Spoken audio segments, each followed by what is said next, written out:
So we've talked about how our airway is like a straw, how protecting it is super important, and how it can affect our sleep and our overall health. So what we want to talk about is a slightly different straw. You see, it's a coffee stir stick. It's the same type of mechanism. You can breathe in and out of it. If you have one of these at home, go ahead and pause this video and grab one. I want you to go ahead and do this with me. So here's what we're going to do. I want you to put the straw in your mouth, pinch your nose so you can't get any air in and out of your nose, and breathe on it as long as you can, as long as it's comfortable for you to breathe. As a side note, if you're pregnant or you have any type of a lung condition, please don't go ahead and do this exercise with us. Just watch what we do. So again, we want to pinch our nose and breathe in and out of the stir stick as long as we can.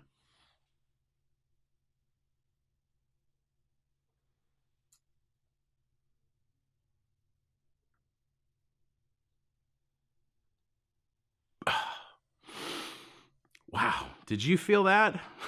So, I want to explain what's going on here. When we start breathing through this stir stick, there's a couple of things that are going on in our brain. There's two main reasons why we will ever take a breath.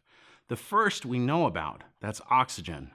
You see, when we take a breath in, we're filling our lungs with room air which has oxygen in it.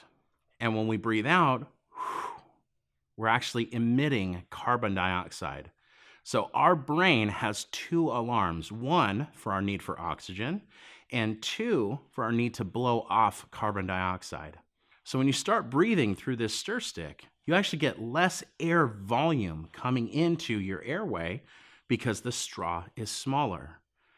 Then, after you take a full breath at a much slower pace, your alarm bells start going off in your brain saying, I have carbon dioxide that we need to breathe out.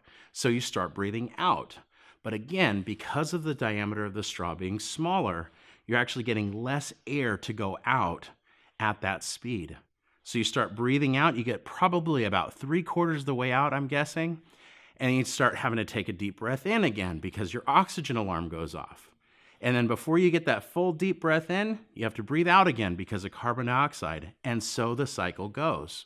So that breath gets shorter and smaller and smaller and smaller until we feel like the room starts closing in, our heart starts beating faster, and we get into this state of panic. Did you feel that too? Because I did. And knowing what we know about apnea, if you have obstructive sleep apnea or your doctor has talked to you about this, know that your airway is actually collapsing at night at least 90%, which means 90% of your overall airway volume is collapsing down to roughly 10% or less. This stir stick is a great example of roughly 10% of a human airway. So if you get an idea of what your body's going through when it has to try to breathe through that collapse, this is a good way to do it. Just a simple exercise, but it helps us kind of wrap our brain around what's going on while we're sleeping at night.